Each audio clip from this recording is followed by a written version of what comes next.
মুখে ব্রণর কারণ একটাকে আমরা বলি বয়ঃব্রণ, যেটা বয়ঃসন্ধিকালে হয়।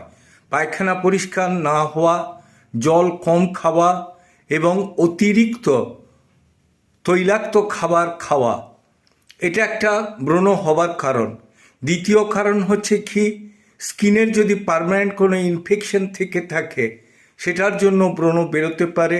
বারবার হাত দিয়ে টেপা, ব্রণর বীজগুলো বের করা ইত্যাদি।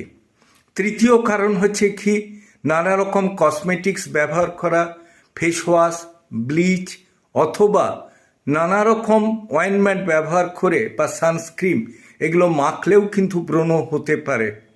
চিকিৎসা কি, মেনলি হচ্ছে পেটের ট্রিটমেন্ট করা। দ্বিতীয় হচ্ছে কি, এটা ওটা কসমেটিক্স নিজে না ব্যবহার করে যে কোনো ডাক্তারবাবুর পরামর্শ মতো চলুন, ব্রণ কমে যাবে।